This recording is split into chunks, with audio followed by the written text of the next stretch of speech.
Recently, on a festival called Chhath Puja, a lot of images of river Yamuna in Delhi surfaced. It had white, snow-like froth. The gross, ugly, dirty chemicals forming a thick layer of white froth over the Yamuna. Here are some famous rivers in famous cities.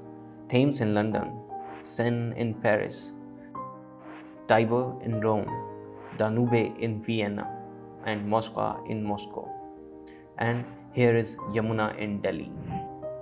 According to the Varaha Puran, as quoted by Srila Jiva Goswami, there is no difference between the water of the Ganges and the Yamuna, but when the water of the Ganges is sanctified 100 times, it is called the Yamuna.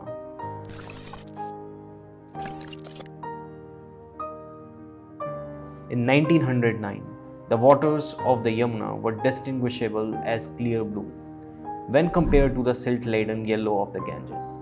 However, due to high-density population growth and fast industrialization, Yamuna has become one of the most polluted rivers in the world.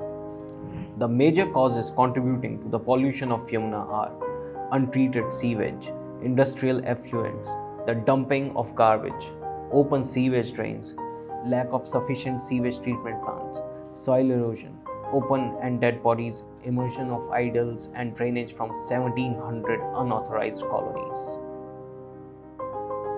In the last 2 decades, around Rs 2000 crores have been spent on various projects to clean Yamuna, but to no use. It is considered the most polluted and most toxic waterways worldwide.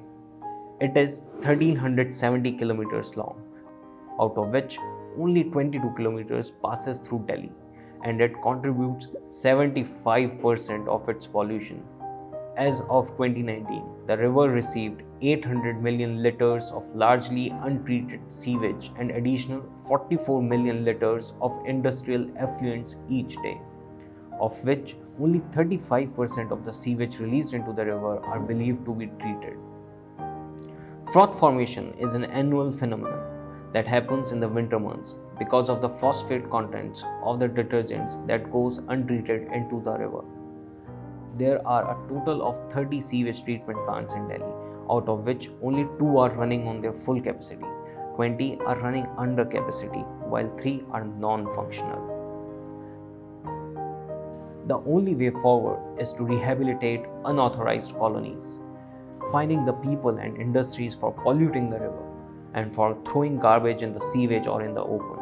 Riverbanks have to be freed from any activities that pollute it. Non-functional sewage treatment plants have to work in tandem, and the government must add more sewage treatment plants and, most importantly, educate masses at the lowest level. This might bring glory back to the river Yamuna someday.